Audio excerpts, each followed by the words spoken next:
Assalamualaikum warahmatullahi wabarakatuh. Bismillah, tawakkalna 'alallah, la haula wala quwwata illa billah. Asyhadu an la ilaha illallah wahdahu la syarikalah wa asyhadu anna Muhammadar Rasulullah la nabiyya ba'da. Qala Allah ta'ala fi kitabil karim, a'udzu billahi minasy syaithanir rajim. Ya ayyuhalladzina amanu taqullaha wa tanzur nafsun ma qaddamat lighad wattaqullah innallaha khabirum bima ta'malun. Al-ayat surah. Yang saya hormati Ibu Kepala Sekolah SMU ITB Nurul Sidik beserta seluruh jajarannya, yang saya hormati kepada bapak-bapak, ibu-ibu, wali santri kelas 10 SMU ITB Nurul Sidik, dan yang saya sayangi dan saya banggakan para wali santri ya, kelas 10 di SMU ITB Nurul Sidik. Alhamdulillah, puji serta syukur kita panjatkan kehadirat Allah Subhanahu wa Ta'ala yang atas limpahan tolong dan karunia-Nya kepada kita semuanya, sehingga pada kesempatan hari ini kita dikumpulkan, dipertemukan di waktu dan tempat yang berbahagia ini. Sebelum saya menyampaikan penjelasan dari hasil tes pinjer dari putra putri kita, terlebih dahulu mungkin saya perkenalkan diri. Kata pepatah, tak kenal maka tak sayang, sehingga siapa tahu nanti kita bersumpah di tempat yang berbeda sehingga kita bisa bertegur sapa. Nama saya Yakub Supriyadi, ya, biasa dipanggil Yakub. Ya. Saya dari tim Gen IB, ya. Konsultan yang berkantor di Semarang. Kalau dulu kantornya itu di Jalan Sumur Boto, karena kantor yang lama sekarang digunakan untuk panti anak yatim. Nah, kantor pusatnya sekarang pindah di Jalan Tusam Raya. Ya. Jadi kalau misalnya ada bapak ibu yang domisilinya Semarang atau mungkin sedang berjalan-jalan ke Semarang, monggo kalau misalnya ada sesuatu yang ingin disampaikan bisa mampir ke sana. Itu perkenalannya, dan langsung saja mungkin saya sampaikan dari hasil pinjer dari putra putri kita semuanya.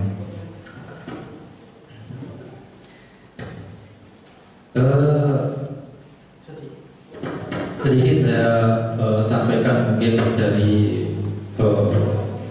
awal kenapa kok kita menggunakan fingerprint sebagai basic data.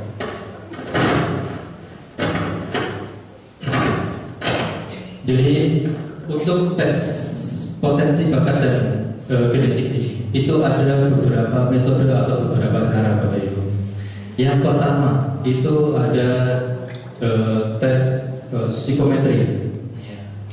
Tes psikometri ini biasa menggunakan tes tertulis, kemudian tes wawancara, sebagaimana yang mungkin selama ini banyak dilakukan baik di sekolah ataupun di kantor-kantor ataupun instansi. Untuk kita, terutama anak-anak, tes psikometri ini sangat dipengaruhi oleh baik kondisi psikis ataupun kondisi jasmani kita semuanya. Misalnya anak sedang demam, anak sedang moodnya kurang bagus, biasanya akan sangat mempengaruhi jawaban atau hasil dari tes tersebut. Terus kemudian yang kedua yaitu dengan menggunakan ciri-ciri atau bentuk fisik. Jadi ada yang menggunakan retina mata, ada yang menggunakan dahi, dan kita menggunakan finger atau sidik jari sebagai basis datanya untuk mengetahui potensi dari putra putri kita. Kemudian ada juga yang menggunakan observasi. Observasi ini adalah diamati keseharian anak-anak kita, keseharian putra putri kita, seperti apa aktivitasnya, kebiasaan-kebiasaannya seperti apa, kemudian kita simpulkan apa potensi, apa minatnya dari putra putri kita. Apabila Bapak Ibu misalnya sedang bekerja atau kesibukannya sangat menyita, biasanya akan kesulitan sekali untuk mengetahui seperti apa kebiasaan-kebiasaan putra putrinya, sehingga terkadang kurang pas atau kurang tepat dalam mengetahui di mana letak kemampuan terbaik putra putrinya. Itu. Nah, di sini kenapa kok kita menggunakan finger atau sidik jari sebagai basis data? Kalau berkenaan dengan ayat dan lain sebagainya, mungkin Bapak Ibu mungkin bakal lebih tahu. Tapi di sini saya menjelaskan secara ilmiahnya saja, bahwa pembentukan proses sidik jari itu diawali atau bermula pada saat putra putri kita atau bahkan kita itu masih ada di dalam kandungan. Jadi kurang lebih usia 3 atau 4 bulan, pada saat otak mulai berkembang, otak mulai bisa menerima stimulus. Perkembangan otak tersebut ternyata diiringi oleh pembentukan sidik jari. Jadi disimpulkan bahwa proses stimulus yang diterima oleh otak kemudian direkam di dalam alur-alur sidik jari. Ini berjalan atau berlangsung kurang lebih 3 bulan sampai usia kandungan kurang lebih berusia 7 bulan. Jadi walaupun prosesnya hanya sebentar, hanya kurang lebih 3 bulan, ternyata ini sangat mempengaruhi proses perjalanan kehidupan kita semuanya. Karena ini yang kemudian disebut dengan bakat dan karakter genetik yang dimiliki oleh kita semuanya. Jadi genetiknya, atau orang bilang itu bawaan lahirnya. Terus bagaimana setelah kita lahir, kemudian berkembang, anak-anak kemudian dewasa sampai seperti sekarang, apakah genetik ini akan hilang atau tidak? Genetik ini tidak hilang, hanya terpendam. Jadi kalau misalnya potensi atau bakat yang kita miliki ini tidak dikembangkan, ini tidak akan pernah hilang, tapi hanya terpendam. Perbedaannya apa? Pada saat potensi genetik ini dikembangkan, maka secara akselerasi atau perkembangannya itu akan sangat cepat. Tapi kalau tidak, artinya potensi-potensi atau minat-minat dari luar yang istilahnya kemudian membentuk diri kita, potensi genetik ini hanya akan terpendam. Yang kemudian kalau misalnya ini akan dikembangkan setelah usia-usia dewasa, lebih dalam lagi menggalinya. Artinya butuh waktu yang lebih panjang lagi untuk kemudian mengembangkan potensi yang sudah kita miliki. Itu perbedaannya. Jadi sekilas tentang kenapa kemudian kita menggunakan sidik jari sebagai basic data untuk mengetahui potensi dan karakter genetik seseorang. Kalau sekarang mungkin baik di kepolisian ataupun di dinas kependudukan akan dijadikan sebagai basic data untuk data-data kependudukan. Terus kemudian kalau untuk di kepolisian sebagai identifikasi, misalnya ada hal-hal yang berkenaan dengan kriminalitas dan lain sebagainya. Karena dinilai bahwa tingkat kesamaan sidik jari ini boleh dikatakan hampir tidak mungkin sama atau tidak akan ada yang sama, sehingga dijadikan sebagai data untuk identifikasi kependudukan. Nah, itu.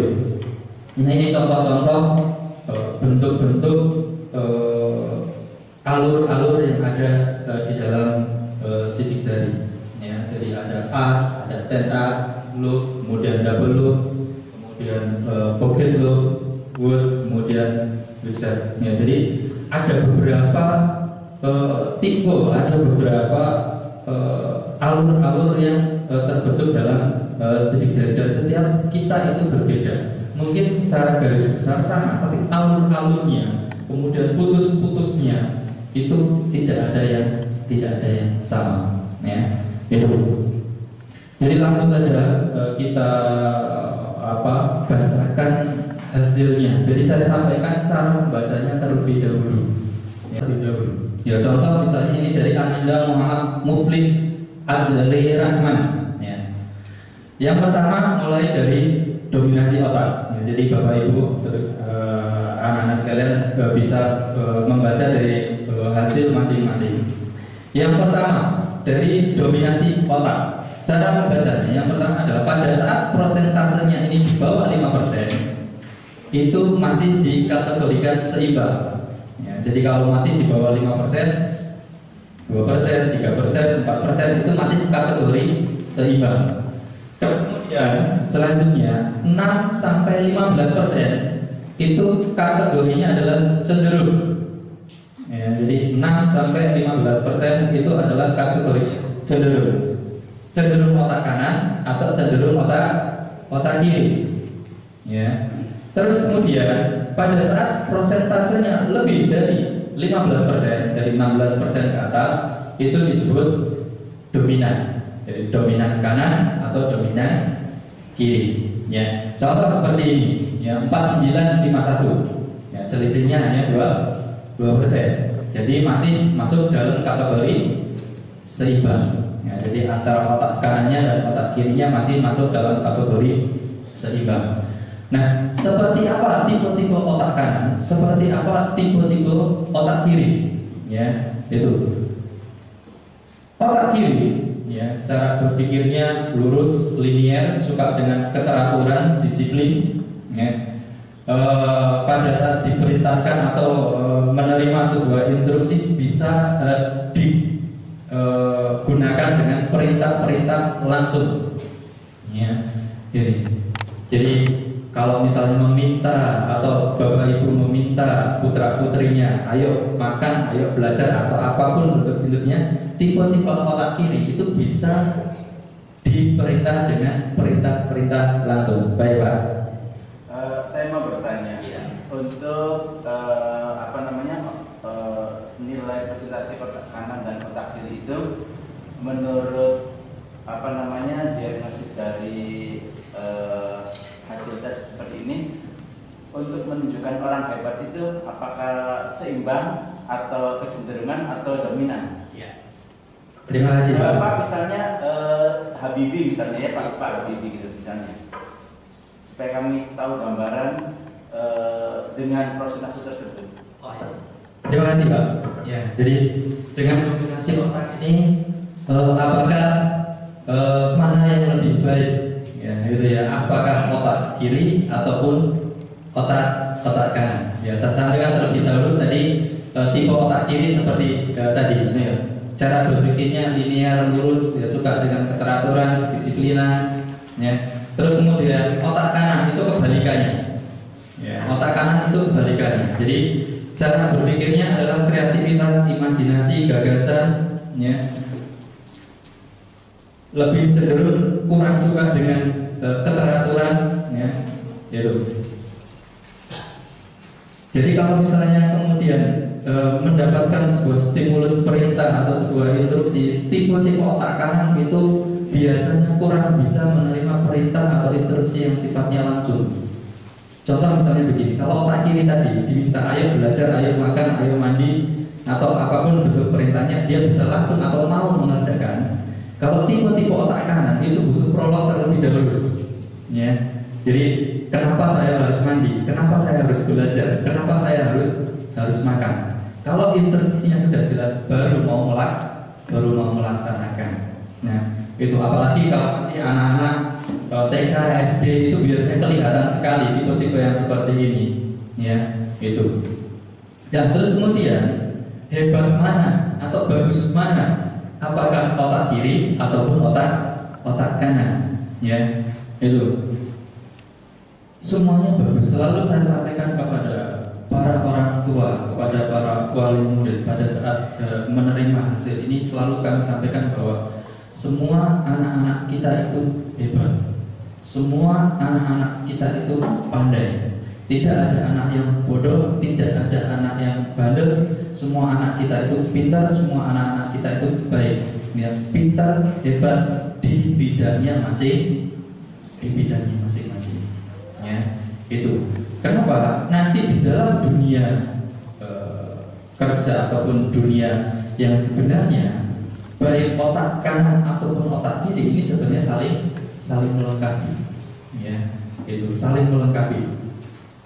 Otak kanan kiri yang cenderung disiplin, cenderung linear, lurus, ya cara bekerjanya butuh orang-orang otak kanan yang kemudian kreativitasnya, imajinasinya, gagasannya, ya, untuk kemudian dilakukan, ya, oleh tipe-tipe otak kiri, misalnya seperti itu. Nah, berkenaan dengan kecerdasan misalnya seperti Pak Habibie, ya, itu semuanya bisa distimulus, semuanya bisa istilahnya diberikan sebuah pembelajaran yang sesuai nanti dengan kecerdasannya masing-masing. Kenapa? Nanti di penjelasan selanjutnya, ya, itu nanti akan ada yang namanya multiple intelligence. Ya, jadi ada kecerdasan majmuk. Ya, jadi masing-masing anak-anak kita itu punya kecerdasan yang berbeda-beda. Nah, disitulah kemudian nanti di mana akan kita kembangkan, ya, di mana kita akan didorong, ya, kecerdasan-kecerdasan yang memang, ya, punya potensi paling besar atau paling kuat, ya, itu. Ya, jadi kami tidak menjudge atau kemudian mengatakan bahwa lebih baik mana, semuanya bagus, Pak. Ya, semuanya hebat. Tinggal nanti kita lihat di multiple intelligence-nya, Pak, di kecerdasannya. Ini didominasi otak itu adalah ranah di mana cara memasukkan informasi. Nanti dominasi otak dan gaya belajar. Itu bagaimana kita memasukkan informasi kepada anak-anak. Nah, tingkat penyerapannya, ya, tingkat penyerapan anak-anak itu berbeda-beda. Ya, karena ini nanti dipengaruhi dengan pada saat tadi anak-anak kita atau kita itu ada di dalam kandungan, berkaitan dengan nutrisi, kemudian aktivitas-aktivitas yang kita lakukan itu mempengaruhi, ya, itu tingkat kecerdasan, ya, tingkat kecerdasan dari anak-anak atau tingkat penyerapan informasi. Ya, ada yang menyerap informasinya mungkin hanya sampai sekian persen dengan metode pembelajaran yang seperti ini, dan ada yang mungkin bisa istilahnya menyerap informasi jauh lebih banyak dengan informasi atau cara penyampaian informasi yang seperti ini. Ya, ini nanti kita lihat di dominasi otak dan gaya belajarnya. Ya, jadi di gaya belajar ini dibagi menjadi 3. Ada visual, ada auditory, ada kinestetik. Jadi ada anak-anak yang cepat menyerap informasi itu dengan kekuatan indera penglihatannya. Ya. Ada anak-anak yang cepat menyerap informasi itu dengan indera pendengarannya. Ada anak-anak yang cepat menyerap informasi itu dengan indera kinestetiknya atau indera perabanya. Ini berbeda cara memasukkan informasinya. Nah, antara dominasi otak dan gaya belajar, apakah nanti dia visualnya adalah visual otak kanan atau dia visual otak kiri? Ini juga berbeda. auditory. Ya, ini apakah auditori otak kanan atau auditori otak kiri, ini juga berbeda. Kinestetik itu pun juga demikian. Nah, kita lihat ya, visual. Ya, jadi anak-anak dengan tipe visual, karena dia menyerap informasinya itu dengan indera matanya, maka untuk menarik atau memasukkan informasi ke dalam memorinya itu lebih cenderung dikuatkan yang berhubungan dengan indera visualnya, ya, itu dengan membaca, dengan gambar-gambar, ya, atau dengan sesuatu yang dia butuh untuk menarik indera penglihatannya, ya. Itu jadi kalau misalnya berkomunikasi seperti ini, dia lebih senang sambil ditatap, ya, sambil dipandang. Jadi kalau misalnya Bapak Ibu contoh misalnya ini dari ini contohnya ya, visual yang pertama ya. Jadi cara memasukkan informasinya dia lebih senang dengan atau lebih kuat dengan indera visualnya ya. Visual gambar ya, visual gambar di sini adalah dia lebih senang belajar menggunakan media yang bergambar, yang berwarna. Jadi kalau misalnya tulisannya hanya hitam saja biasanya kurang menarik. Maka kalau sudah dewasa, sudah SMA seperti sekarang, biasanya untuk menarik indera visualnya di highlight, ya, di garis bawah biasanya dengan stabilo atau dengan pensil warna-warni. Untuk apa? Untuk menarik indera visualnya. Jadi kalau misalnya tulisannya hanya hitam, apalagi sudah SMA seperti sekarang, ya, buku pelajaran yang sudah bentuknya tulisan semua, ya, itu biasanya kurang tertarik. Ya, sehingga untuk menariknya tadi ya dicoret dengan stabilo, dengan pensil warna-warni di bawahnya itu. Kemudian kalau misalnya visualnya adalah visual otak kiri, ya, visual otak kiri dia bisa atau tidak terpengaruh dengan bacaan yang hanya tulisan dan tidak bergambar. Artinya buku yang hanya tulisan saja hitam itu tidak terpengaruh bagi dia. Ya, itu sehingga pembelajaran yang ada di sekolah pada saat guru menerangkan kemudian dia diminta untuk melihat buku, ya, bagi tipe-tipe visual otak kiri ini tidak terpengaruh. Artinya dia bisa mengikuti pelajaran dengan baik. Apalagi kalau kemudian kemampuan belajar yang kedua itu adalah visual auditory, ya, jadi melihat dan mendengar. Nah, pembelajaran seperti ini karena ini yang selama ini dilaksanakan di sekolah, sehingga anak-anak dengan gaya belajar visual auditory ini yang boleh dikatakan tidak terkendala, ya, dengan metode pembelajaran tersebut, yaitu melihat, mendengar, atau mendengar dan melihat. Hanya bedanya kalau yang pertama itu adalah auditorinya, yang dia pasang adalah indera pendengarannya. Jadi kalau misalnya ini adalah auditory, kemudian prosentase visual atau kinestetiknya jauh, dia terkadang terkesan tidak memperhatikan. Ya, terkesan tidak memperhatikan. Jadi kadang mungkin tengok kanan, tengok kiri, atau sambil melakukan apa, padahal indera pendengarannya itu dia dipasang.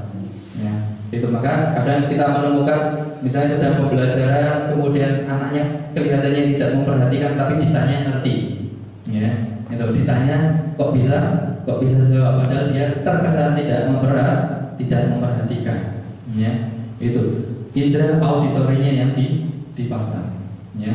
Kemudian yang ketiga itu adalah kinestetik. Nah, ini yang boleh dikatakan jarang sekali terfasilitasi pada saat pembelajaran di kelas, apalagi masih anak-anak. Kalau mungkin sekarang sudah SMA tidak terlalu terpengaruh, walaupun tetap akan sangat terasa. Kenapa? Karena anak-anak kinestetik, ya, itu belajar itu sambil praktek, senengnya, ya, sambil melakukan. Ya, jadi kalau hanya sebatas mendengarkan dan melihat, tipe anak-anak kinestetik itu mereka merasa jenuh, bosan. Ya. Imbasnya atau efeknya itu biasanya dia akan melakukan hal-hal untuk mencari perhatian. Entah itu jahit dengan temennya, entah itu coret-coret buku, entah itu coret-coret meja, ya, untuk memfasilitasi tadi gaya belajar kinestetiknya, ya, itu. Karena kalau hanya sebatas mendengar dan melihat, gaya belajar kinestetik itu kesulitan sekali untuk memasukkan ke dalam memorinya, ya, itu. Sehingga pada saat diterangkan, pada saat diberikan informasi, karena tidak konsentrasi, akhirnya kemudian informasi yang masuk itu kurang optimal, ya. Sehingga karena kurang optimal, akhirnya kemudian ada jas di sini, ya, yang karena nilainya kurang bagus dan lain sebagainya. Padahal bukan kesalahan atau belum tentu kesalahan dari anak-anak, tapi bisa jadi kurang tepat atau kurang pasnya, ya, kita memberikan sebuah informasi, ya. Jadi anak-anak dengan indera visual dia sangat suka sekali pada saat komunikasi sambil ditatap, sambil dilihat, ya, itu. Terus kemudian bagi anak-anak yang kekuatan auditorinya tinggi, dia sangat sensitif dengan indera pendengarannya. Jadi terkadang kalau misalnya ada suara tinggi dibentak, dipanggil dengan suara yang keras, dia sangat sensitif sekali. Suasana belajar di ruangan yang agak ramai, dia kurang nyaman, ya, itu. Terus kemudian bagi anak-anak yang kinestetik tadi, dia lebih suka dengan praktek, ya. Jadi butuh banyak alat peraga, butuh banyak sesuatu yang dia harus pegang, harus lakukan untuk menyerap informasinya dengan lebih baik. Kelebihannya apa anak-anak kinestetik? Anak-anak kinestetik itu sebenarnya tipe-tipe yang tidak membutuhkan belajar dalam waktu yang lama, ya, 15 menit, 20 menit, ya, cukup. Di saat kapan? Di saat energinya sudah dilepaskan, ya, itu. Jadi pada saat energinya sudah dilepaskan, baru dia bisa konsentrasi. Tapi kalau energinya belum dilepaskan, maka dia kurang bisa untuk konsentrasi, jadi gelisah. Nah, di saat kondisi seperti ini, maka informasi yang masuk itu kurang optimal, ya. Ini untuk penanganannya, ya, untuk penanganannya bagi anak-anak visual, ya. Jadi karena dia senang dengan sesuatu yang dia lihat, ya, gitu. Pada saat dia mempunyai sebuah prestasi, dia senang dengan sesuatu yang dia bisa lihat, ya. Jadi rewardnya itu adalah sesuatu yang dia bisa lihat, entah itu hadiah buku, pulpen ataupun yang lain. Jadi untuk memotivasi anak belajar, ya, untuk tipe-tipe visual, ya, dia pada saat melakukan sebuah prestasi, rewardnya adalah sesuatu yang dia bisa lihat, ya. Tidak harus sesuatu yang mahal, tidak harus sesuatu yang mungkin wah, tapi yang penting ada sebuah apresiasi yang dia bisa lihat. Ini untuk memotivasi dia dalam belajar ataupun melakukan aktivitas yang Bapak Ibu harapkan. Yang kedua, auditory. Di saat dia mempunyai sebuah prestasi atau dia bisa melakukan sesuatu, ya, apresiasinya berbeda dengan tipe anak-anak visual.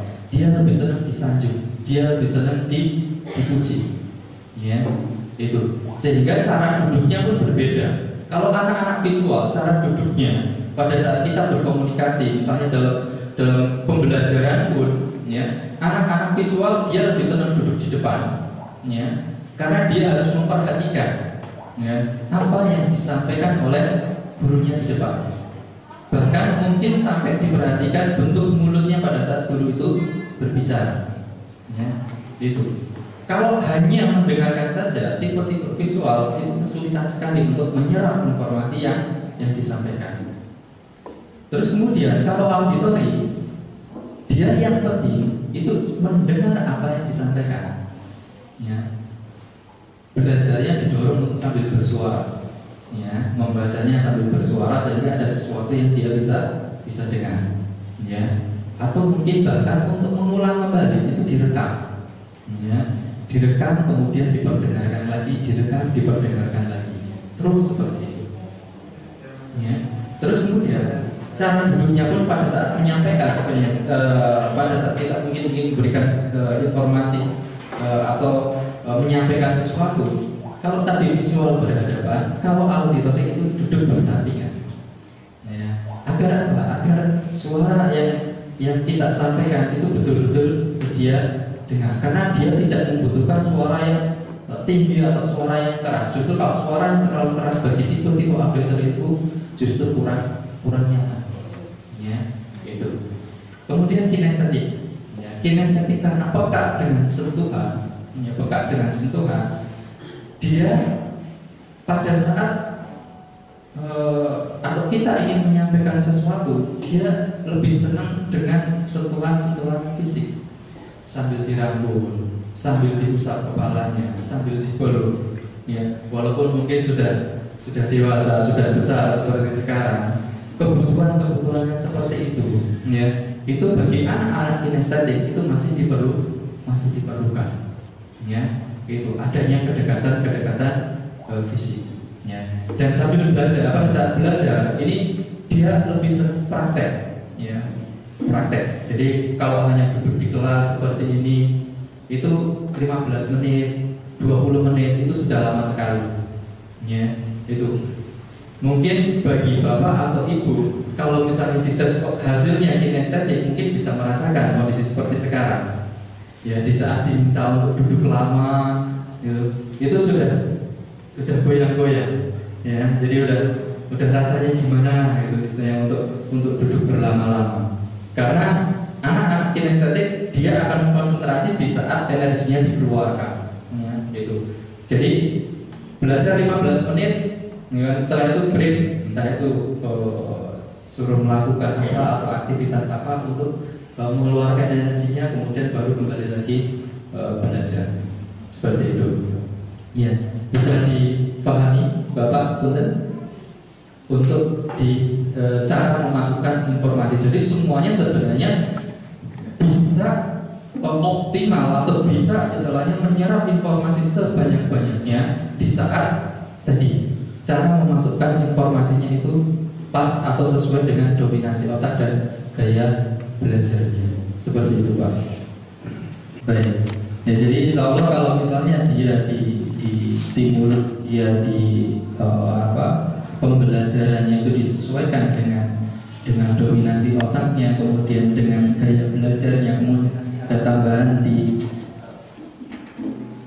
cara merespon informasi, dan itu sesuai, insya Allah dia bisa mengikuti. Oke, kita lanjutkan. Jadi input pembelajaran. Jadi ini masih ranah cara memasukkan informasi. Jadi dominasi otak, gaya belajar, kemudian input pembelajarannya. Indikatornya yang hijau di tengah, Pak. Ya, indikatornya yang hijau di tengah, terus kemudian anak panahnya ini ke bawah. Ya. Jadi pada saat hijaunya itu sudah masuk di merah, itu disebut pembelajar mendalam. Kalau hijaunya ini masih di kuning, itu disebut pembelajar melebar. Ya. Jadi contohnya ini, indikator yang hijau itu sudah masuk ke merah. Ya. Itu. Ini disebut pembelajar mendalam. Ya. Jadi semakin ke bawah semakin mendalam. Ya, gitu. Kalau masih di kuning itu pembelajar melebar. Apa itu pembelajar mendalam dan apa itu pembelajar melebar? Tipe pembelajar mendalam adalah tipe anak yang untuk memasukkan informasi, dia butuh informasi yang detail, butuh informasi yang lengkap. Ya. Jadi pada saat dijelaskan, pada saat disampaikan informasi, tipe anak dengan gaya belajar mendalam itu dia butuh informasi yang sedetail-detailnya, butuh informasi yang selengkap-lengkapnya untuk memasukkan ke dalam memorinya secara sempurna. Kalau anaknya itu auditory nya tinggi kemudian didukung dengan linguistik, biasanya dia akan banyak bertanya. Selama dia belum paham, dia akan banyak bertanya. Gitu. Nah, kita harus mengakomodasi hal yang seperti ini. Misalnya yang sering kami dapati pada saat anak bertanya, apalagi yang masih kecil-kecil gitu, itu justru kita yang kurang sabar, ya, nanya terus, gitu kan, enggak. Jadi malah dikatakan serius dan lain sebagainya. Padahal itu adalah cara anak untuk memasukkan informasi ke dalam memorinya dengan lebih sempurna. Kalau misalnya kita jelaskan kok kemudian dia masih kurang paham, maka tingkat penyerapannya itu kurang optimal. Itu bagi tipe-tipe anak pembelajar mendalam. Kenapa? Bagi anak tipe pembelajar mendalam, di saat ini sudah masuk, ya, informasinya sudah masuk, ingatannya itu jangka panjang, ya. Jadi semakin dalam itu ingatannya semakin kuat, gitu, ya. Nah, di saat ya kita memasukkan informasi, ya, dengan tipe pembelajar mendalam ini, yang kemudian harus kita saring adalah bentuk informasinya. Kenapa? Di saat informasi yang masuk itu adalah informasi yang bagus, maka ini disimpannya juga lama. Tapi kalau informasinya yang masuk itu kurang bagus, maka ini juga yang disimpannya lama. Ya, itu jadi bagi tipe-tipe mendalam, ya, untuk tadi bisa memasukkan informasi dengan lebih baik, yaitu dengan dijelaskan sejelas-jelasnya, ya, disampaikan dengan sedetail-detailnya, ya. Jadi semakin mendalam, ini ingatannya semakin dalam, ya. Itu mungkin bisa dicek di hasil di masing-masing putra-putri Bapak Ibu sekalian. Mungkin bisa di flashback beberapa waktu yang lalu pada saat mereka masih anak-anak. Misalnya mereka punya keinginan apa, kemudian kita berjanji, tapi kemudian janji itu belum kita berikan. Pada saat itu dia akan nagih di waktu yang lain. Dia ingat apa yang kita katakan, ya. Itu. Jadi kalau misalnya kemudian hafiz Quran, ya, hafalan Quran, tipe-tipe yang seperti ini dia kuat hafalannya, ya. Itu pada saat informasi yang disampaikan itu sudah lengkap. Di pelajaran pun juga sama. Di saat guru atau kita selaku orang tua pada saat menyampaikan informasi itu sudah lengkap, sudah detail menurut sang anak, maka dia pun akan mengingat atau memasukkan informasi itu dengan sempurna, sehingga ini ingatannya akan jangka panjang. Itu. Kemudian pembelajaran melebar. Nah, ini kebalikannya.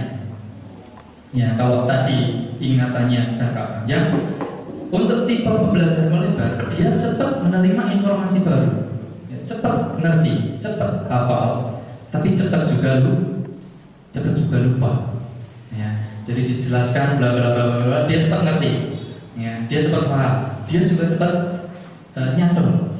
Tapi kemudian beberapa waktu ditanya kembali, itu dia sudah lupa. Ya, ini. Nah, bagaimana mengantisipasi tipe yang seperti ini?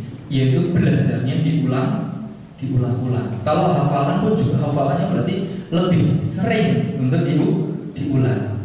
Kalau mungkin bagi yang mendalam 2-3 kali dia sudah hafal, ini mungkin butuh waktu 5-6 kali, mungkin sampai 10 kali baru betul-betul bisa masuk.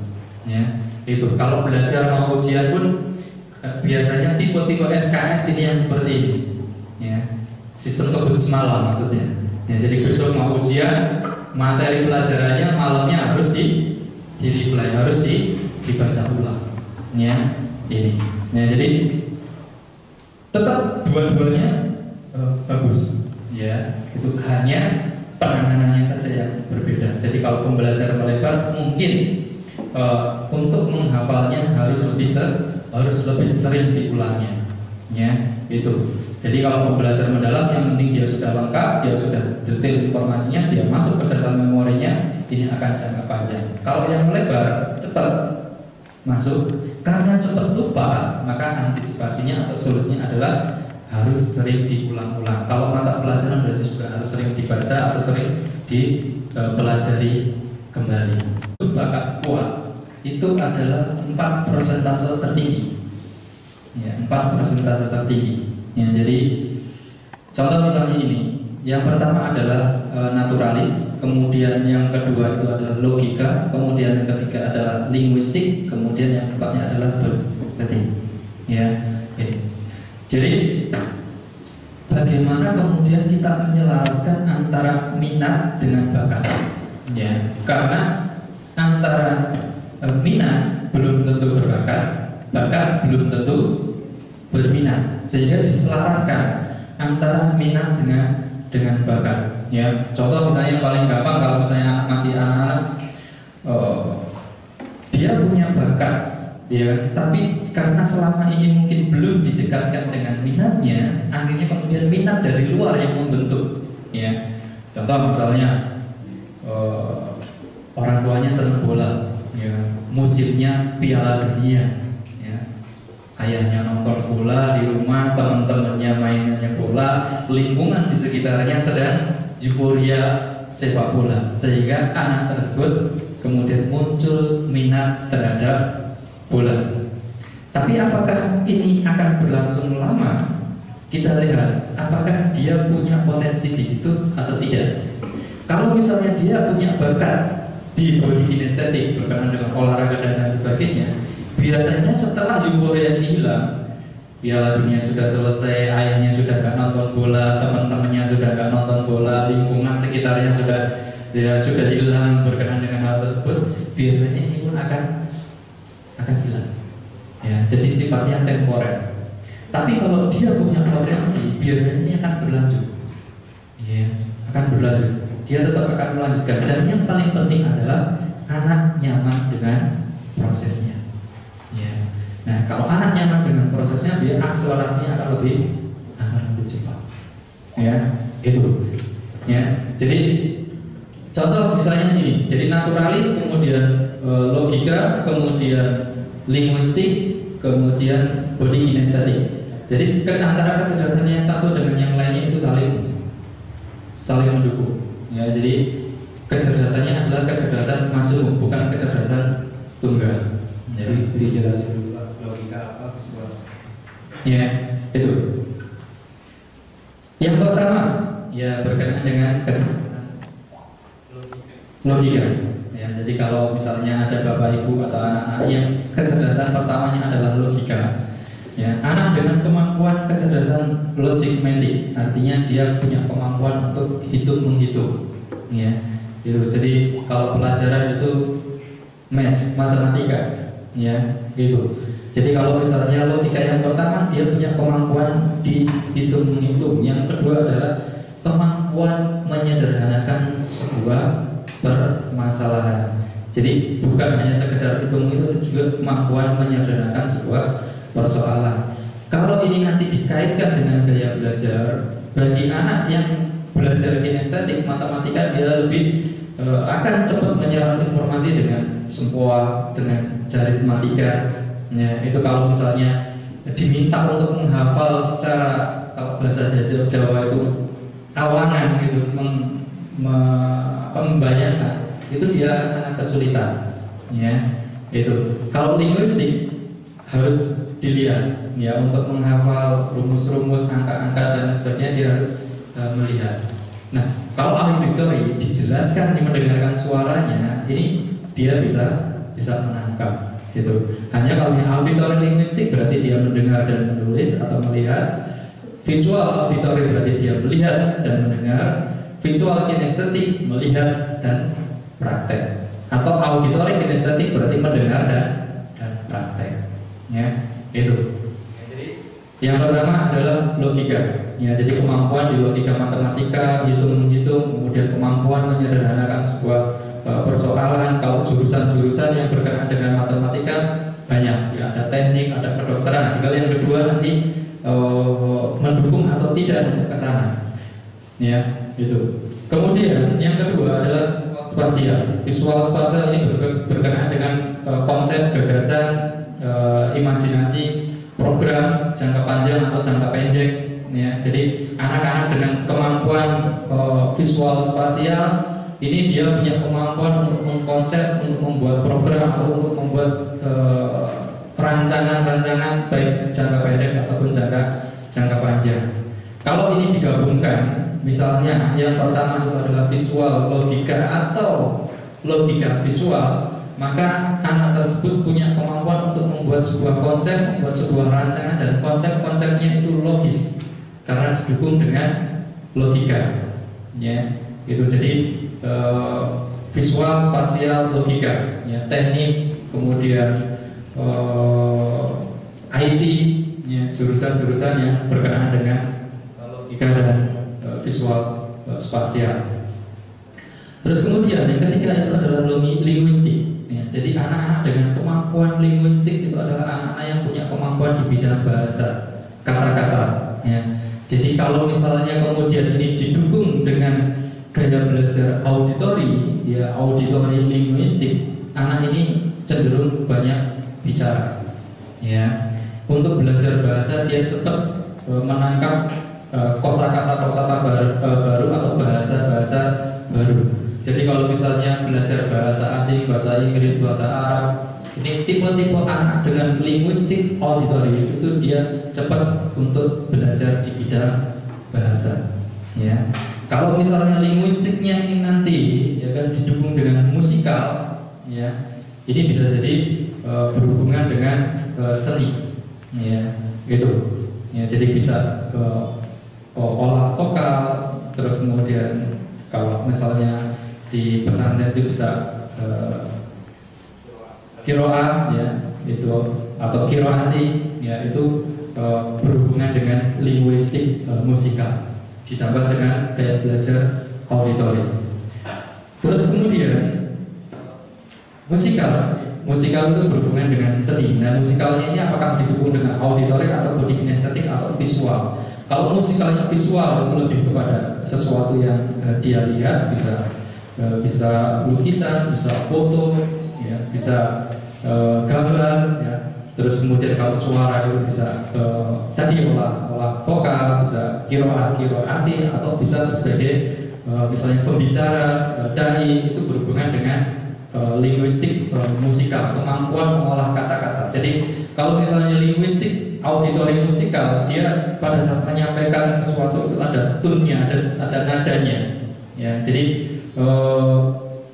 orang itu mendengar itu enak, ya, gitu. Jadi ada misalnya pembicara yang dia punya kemampuan memang mengolah kata-kata, terus kemudian tinggi rendah nadanya itu bagus, ya, itu ada, ya, gitu. Terus kemudian body kinesthetik ini berhubungan dengan kemampuan olah fisik, ya.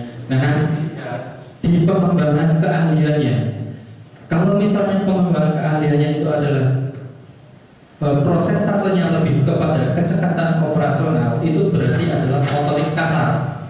Motorik kasar itu berhubungan dengan tenaga yang besar atau energi yang besar. Ya, jadi kalau olahraga ada sepak bola, bela diri, ya, itu berhubungan dengan kecepatan operasional. Ya, kalau bela diri berarti dia di body contact-nya, di fighter, petarungnya. Ya, kalau misalnya kemudian operasional itu di motorik halus, itu adalah kecepatan mengoperasionalkan jari-jarinya. Jadi melukis, kalau misalnya kemudian ditunjang dengan visual, dia kecepatan jari-jarinya itu bagus, keterampilan tangan, ya. Terus kemudian kalau ditunjang dengan musikal, berarti dia seni, misalnya menari. Terus kemudian kalau misalnya bela diri itu lebih cenderung kepada seninya, ya, bukan di body contact-nya, dia lebih kepada di seninya, ya, itu. Terus kemudian intrapersonal itu adalah kemampuan untuk mengetahui atau mendalami diri sendiri, ya. Jadi berhubungan dengan kepercayaan diri. Anak dengan tipe intra tinggi, dia punya kepercayaan diri yang tinggi. Jadi kalau kemudian intranya rendah, biasanya anaknya kurang percaya diri. Ya, jadi bisa dicek di Bapak Ibu kok hasilnya intrapersonalannya tinggi, anaknya itu biasanya pede. Ya, jadi bisa nggak bisa ya bisa nggak bisa maju, gitu. Salah belakangan. Tapi kalau intranya rendah, itu dia biasanya kurang percaya diri. Ngerti suruh tunjuk jari atau tunjuk tangan, itu saja sudah berat sekali. Ya, walaupun bisa suruh tampil untuk maju, dia agak berat. Nah, tipe-tipe intrapersonal rendah, Bapak Ibu, jangan dibanding-bandingkan. Jadi misalnya kebetulan kok hasilnya ada yang intranya rendah, jangan dibanding-bandingkan baik itu dengan kakaknya atau adiknya atau mungkin dengan saudara-saudaranya atau teman-temannya. Ya, itu. Kenapa anak dengan intrapersonal rendah atau kurang percaya diri di saat dia dibanding-bandingkan dengan yang lain, justru rasa percaya dirinya itu semakin jatuh, semakin turun. Ya, itu. Ya, sehingga anak dengan tipe intrapersonal rendah butuh dimotivasi, butuh diberikan support, dukungan, ya, sehingga untuk mengangkat kepercayaan diri, kita lihat di multiple-nya ini, dia kemampuan tertingginya itu di mana, kemudian itu dikembangkan, kemudian itu menjadi prestasi bagi dia, maka lambat laun dia akan punya rasa percaya diri apakah terangkat rasa kepercayaan dirinya itu dengan sendirinya. Tapi kalau kemudian yang dikembangkan justru potensi yang lemah, dia kemudian malah tidak berkembang, ya, maka justru akan semakin jatuh. Ya, itu.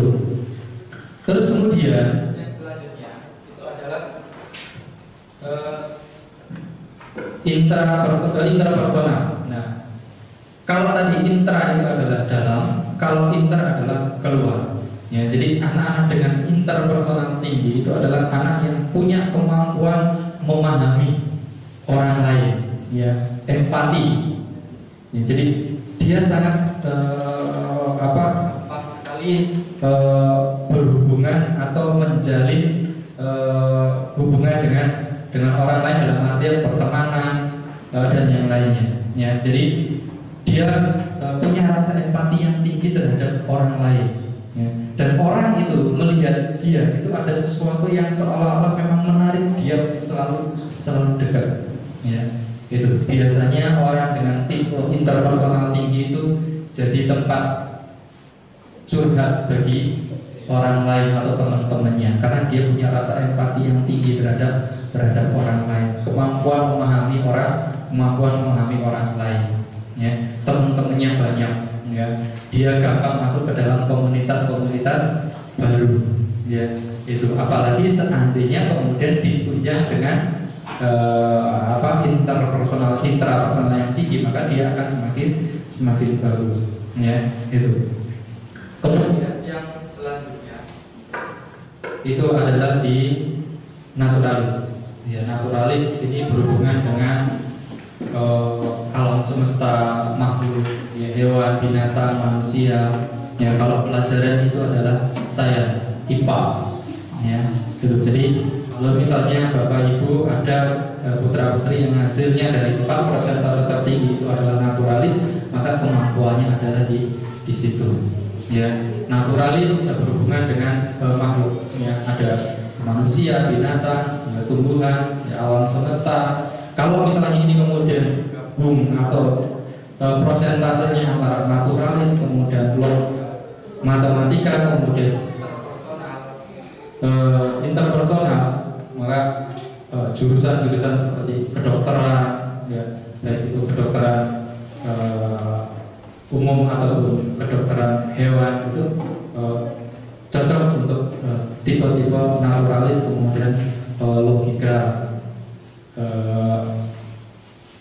baik observasinya ataupun nanti di pengamatannya, ya, itu. Karena untuk naturalis menjadi 2, pengamatan dan observasi. Pengamatan itu bagi yang mengamati, jadi arkeolog segala macam itu berhubungan dengan naturalis pengamatan, ya, itu. Jadi dia lebih senang jalan-jalan ke alam, tapi yang berhubungan dengan ada candi, ya kan, museum, ya, dan hal seperti itu, ya. Itu kalau observasi dia lebih senang mendalami, ya, mendalami, istilah meneliti, ya, hal-hal yang memang dia menjadi pertanyaan, ya. Jadi misalnya melihat ada binatang apa dia ambil, ya, dia lihat kenapa seperti ini dan seterusnya, ya, itu di observasinya, ya. Jadi untuk multiple di sini, ya, yang karena untuk SNU ini dijadikan sebagai data untuk penjurusan, ya, jadi di mana yang tepat atau jurusan apa yang pas dengan putra putri kita berkenaan dengan pembelajaran atau jurusan yang akan diambil. Monggo silakan ditanyakan dari 4 persentase tertinggi ini apa saja dan jurusan apa yang pas atau yang mungkin sekarang sudah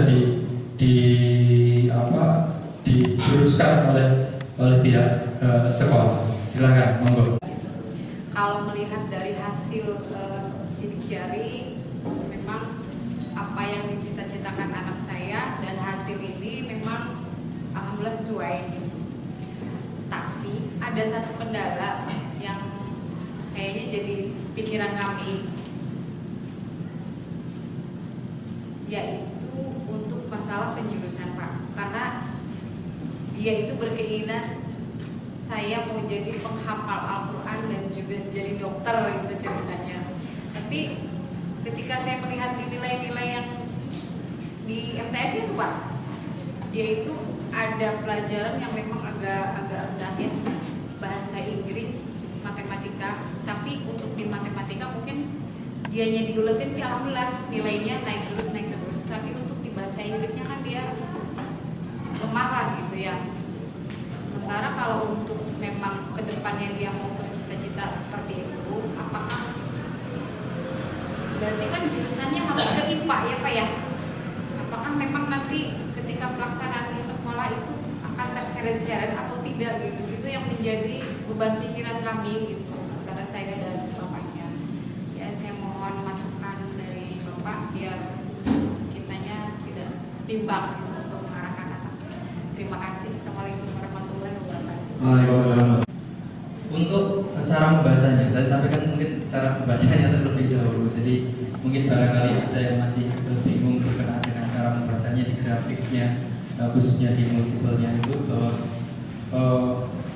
untuk 4 persentase tertinggi itu bukan dilihat dari angkanya. Jadi misalnya ada yang mungkin persentasenya angkanya besar, ada yang persentase angkanya kecil. Jadi walaupun mungkin secara angka persentase itu karena mungkin secara rata-rata hampir mirip, mungkin secara persentase ada yang kecil-kecil, gitu. Tapi ada yang mungkin sangat menonjol, kayak perbedaannya ada yang sangat besar, terus kemudian yang lainnya ada yang kecil. Jadi tetap yang kita ambil itu adalah 4 persentase tertinggi, ya, 4 persentase tertinggi itu yang kemudian disebut dengan bakat kuat, ya, itu. Jadi kalau mau dikembangkan itu adalah 4 persentase tertinggi tersebut, ya. Jadi kalau misalnya tadi dikatakan linguistik putri dari ibu tinggi, terus kemudian bahasa Inggrisnya misalnya selama ini kurang, bisa jadi di proses pembelajarannya ibu yang kurang tepat, ya, gitu. Jadi seharusnya pada saat dia punya kemampuan di linguistik yang bagus, apalagi kalau kemudian gaya belajarnya auditori, ya, itu dia untuk memahami atau kemudian untuk belajar bahasa, ya, baik itu bahasa yang keseharian ataupun bahasa asing, dia cepat sekali untuk menyesuaikan, ya, itu. Boleh istilahnya nanti ibu putrinya diajak ngobrol-ngobrol, misalnya selama ini metode pembelajaran yang mungkin dari saat anak merasa kurang nyaman atau kurang pas di dalam proses pembelajarannya, biasanya kendalanya di metode pembelajarannya itu yang mungkin kurang sesuai dengan anak-anak Pak. Jadi nanti dilihat di penggawa diambil biar mungkin ini kan kasus gitu ya, biar yang lain gampang. Kemudian di basis motivasi. ya, di basis motivasi. Jadi di basis motivasi itu ada pertimbangan, ada hubungan, mungkin ada yang keyakinan, kemudian ada yang target. Ini berbeda-beda. Ya, jadi kalau contohnya ini adalah basis motivasinya itu adalah pertimbangan, hubungan, pertimbangan. Jadi hubungan dan pertimbangan. Mungkin dari hasil putra putri bapak ibu mungkin ada yang lain, ada yang target, ada yang keyakinan, ada yang hubungan, ada yang antusias. Nah, berbeda. Ya. Contoh untuk yang Ananda dari Jahra. Jadi kemampuannya itu adalah di linguistik, tapi basis motivasinya itu adalah pertimbangan itu. Seperti apa tipe anak dengan basis pertimbangan? Anak dengan tipe basis pertimbangan itu adalah tipe anak yang selektif. Dia cenderung pilih-pilih. Ya, jadi untuk mengkomunikasikan sesuatu walaupun dia punya kemampuan di linguistik untuk mengatakan, ya, untuk berbicara, dia butuh sesuatu yang perfect. Dia butuh sesuatu yang sempurna bagi dirinya untuk dia mau mengungkapkan. Ya, itu. Jadi walaupun dia punya kemampuan linguistik, kalau misalnya kemampuan linguistiknya dia target, dia akan lebih cenderung berani untuk mengungkapkan. Ya, target itu adalah tipe karakter yang dia lebih kepada untung rugi. Jadi kalau misalnya sesuatu itu bagi dia menguntungkan, maka dia akan sampaikan. Nah, kalau pertimbangan, dia butuh sesuatu yang perfect, butuh sesuatu yang sempurna bagi dia untuk dia mau mengatakan. Ya, itu. Jadi kalau misalnya selama ini walaupun dia punya kemampuan linguistik, dia lebih cenderung agak pendiam kelihatannya. Ya, jadi untuk mengatakan atau berbicara kepada orang lain dia butuh sesuatu yang sempurna. Ya, dia timbang-timbang dulu sebelum dia akan katakan. Ya, gitu. Jadi, nah pendekatannya ya ini yang harus diperbaiki. Ya, jadi karena dia tipe-tipe yang perfeksionis, jangan diberikan sebuah pilihan-pilihan. Ya, jadi kalau diberikan pilihan terlalu banyak, tipe-tipe pertimbangan itu justru bingung. Ya, gitu. Jadi tinggal dia mau kemana, kemudian kita support. Gitu. Kalau misalnya kemudian diberikan wacana lagi, diberikan sebuah pertimbangan yang lain lagi, dia akan kesulitan sekali untuk mengambil sebuah keputusan. Ya, gitu. Ya, jadi ini untuk tipe pertimbangan. Jadi kalau misalnya di bapak ibu yang lain, misalnya di mata pelajaran yang lain juga ada yang basis motivasinya pertimbangan, maka dia untuk belajar di mata pelajaran tersebut berarti tipenya seperti itu. Dia butuh sesuatu yang perfect, dia butuh sesuatu yang sempurna. Ya, gitu. Dia sangat selektif, ya, untuk melakukan sesuatu atau mengambil sebuah keputusan. Itu. Kemudian kalau hubungan sekalian misalnya, kalau di mata pelajaran bapak ibu baik itu dari observasi sampai nanti di relasi kreatif itu ada hubungan, maka basis motivasi untuk dia mau melakukan atau untuk belajar di mata pelajaran tersebut adalah kenyamanan. Ya, jadi buat situasi yang nyaman ya, agar anak tersebut mau belajar di pelajaran tersebut. Kalau sudah dewasa, ya, kalau sudah dewasa kelas 10 seperti sekarang itu dia harus mampu memunculkan rasa nyaman dari dalam dirinya sendiri. Kenapa? Karena kita tidak bisa men-setting atau mengatur orang lain untuk membuat diri kita nyaman. Ya, di dunia kerja pun seperti itu. Ya, jadi kalau misalnya dunia kerja kita menuntut kita untuk basis motivasi kita nyaman, kemudian lingkungan kerjanya tidak membuat kita nyaman, maka kita harus mampu memunculkan rasa nyaman itu dari dalam. Ya, bentuk motivasinya itu bisa berupa cita-cita, bisa berupa orang tua, bisa orang-orang yang kita cintai, untuk kemudian memunculkan rasa nyaman di dalam diri kita agar kita bisa optimal belajar di pelajaran tersebut. Ya, itu karena kalau tidak, terkadang kan lingkungan di sekitar kita itu kita tidak bisa mengendalikan, dalam arti kita tidak bisa menuntut orang lain untuk membuat diri kita terus nyaman. Ya, Itu kalau masih anak-anak SD, TK itu kita orang tua yang kemudian mengkondisikan agar anak tersebut nyaman kemudian optimal dalam belajar. Tapi kalau sudah dewasa seperti sekarang sudah kelas 10, 11 atau bahkan kelas 12 itu harus mampu memunculkan rasa nyaman itu dari dalam. Ya, gitu. Jadi dimotivasi dengan cita-citanya, dengan keinginan-keinginannya, dengan orang-orang yang kita cintai, dengan orang tua. Jadi bayangkan ya, mereka kemudian masukkan ke dalam diri kita agar kita kemudian bisa nyaman dalam proses belajarnya.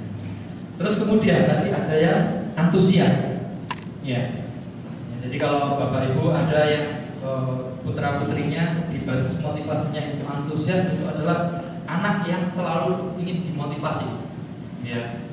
Jadi antusias itu dia akan bersemangat, dia akan terus melakukan sesuatu itu dengan terus dibakar motivasinya. Ya, jadi terus didorong, terus disupport. Kalau misalnya orang-orang di sekitarnya tidak ada yang mensupport, tidak ada yang memberikan motivasi, maka anak-anak dengan tipe antusias ini dia akan agak turun, ya, keinginan untuk belajar. Gitu. Terus kemudian kalau misalnya ada yang basis motivasinya itu target, jadi mungkin ada yang target. Nah, basis motivasi target ini tadi saya sampaikan adalah untung rugi.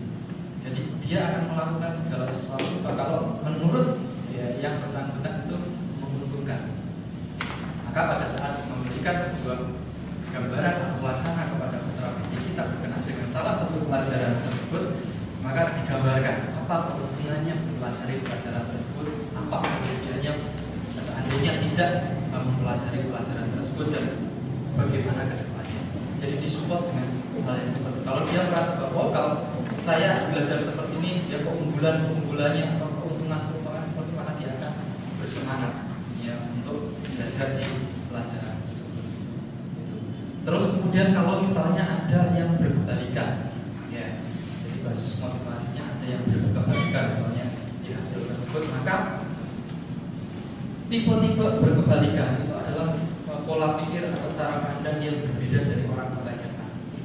Ya, jadi dia mempunyai opini yang berbeda, dia punya pendapat yang berbeda dari orang lain.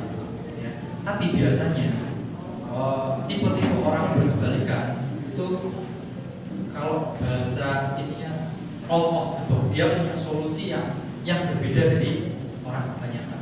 Jadi kalau misalnya ada opini A, orang lain ditanyakan bagaimana solusinya, menjawab B, bisa jadi yang bersangkutan itu jawabannya C atau D. Ya, jadi berbeda dari orang lain. Jadi kalau misalnya kemudian ada basis motivasi di salah satu pelajaran atau kemampuan kecerdasan untuk berkebalikan, berikan sebuah opini-opini yang berbeda, berikan sebuah wacana-wacana yang berbeda dari orang kebanyakan, maka dia akan lebih menangkap, dia akan lebih istilahnya terinspirasi dengan hal tersebut. Terus kemudian ada hubungan, target, antusias, ada yang lain dari hasil basis motivasi selain tadi berkebalikan, hubungan, target, antusias, ada yang lain. Pertimbangan, ya pertimbangan itu sama dengan ibu tadi. Jadi dia butuh kesempurnaan. Ya, jadi perfeksionis. Ya, jadi kalau misalnya tadi seperti di bahasa kecerdasannya, maka untuk dia mau berkata-kata, untuk dia mau mengungkapkan sesuatu secara verbal, itu dia butuh sesuatu yang sudah sempurna, sesuatu yang sudah menurut dia sudah fix, sudah bagus, baru dia mau mengungkapkan. Ya, itu. Kalau logika matematika sama, ya dia akan istilahnya memberikan sebuah solusi-solusi, dia akan memberikan sebuah jalan-jalan keluar yang dia sudah pertimbangkan masak-masak, dan menurut dia itu adalah sesuatu yang terbaik. Ya. Jadi pertimbangan itu lebih ke perfeksionis. Ya. Kalau misalnya di pertimbangannya itu adalah di interpersonal, biasanya dia untuk berhubungan dengan orang lain itu butuh waktu. Ya, jadi untuk klik dengan orang baru, untuk klik dengan lingkungan baru dia butuh waktu. Ya, jadi kalau menurut dia orangnya ini enak, ya, baru dia akan nyambung. Tapi kalau kemudian menurut dia ini orangnya kurang enak, dia akan menarik. Ya, jadi untuk pertimbangan itu lebih ke perfeksionis, jadi lebih kepada sesuatu yang dia menurut dia itu adalah sesuatu yang sempurna, yang terbaik, baru dia akan lakukan.